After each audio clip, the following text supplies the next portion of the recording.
teleportation that was used early on in Dragon Ball. Given to him by Muten Roshi, Goku was able to master the flying Nimbus in just his first time riding it. He was able to do so because he was pure of heart. You see, the flying Nimbus is very picky about who it lets aboard.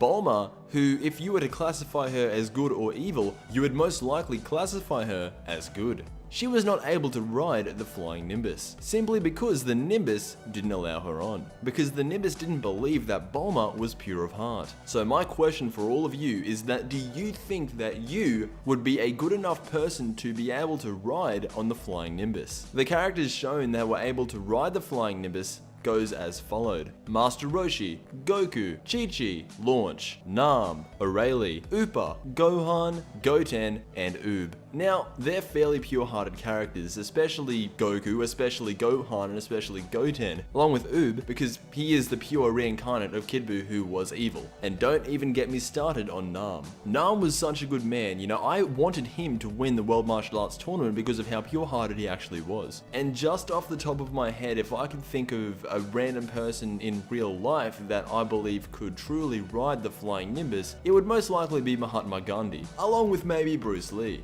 But for me personally, this is something that I've always wondered, ever since I was a kid, is that could I ride the flying Nimbus? And I find it very interesting to this day that you'd have to dedicate your life to being a good person in order to even potentially ride the flying Nimbus. And I feel like I can't make this video without referencing at least once the Dark Nimbus. Now, for those of you that don't know, the Dark Nimbus is actually the complete opposite of the flying Nimbus. However, this Nimbus was only seen in filler and was only used by Mercenary Tao. So the Dark Nimbus cloud can only carry people of an impure nature, which persuades me to ask you guys, which cloud do you think that you would have a higher chance of riding? The flying Nimbus or the Dark Nimbus? For me, I'd like to say the flying Nimbus because I feel like the Dark Nimbus is, you know, used for people like Adolf Hitler, Idi Amin, people like that. Not saying that I would be able to 100% ride the flying Nimbus, however, I think I'd have a better chance of riding the flying Nimbus over the Dark Nimbus. So I'm super excited to hear your guys' responses down in the comment section below, and as always,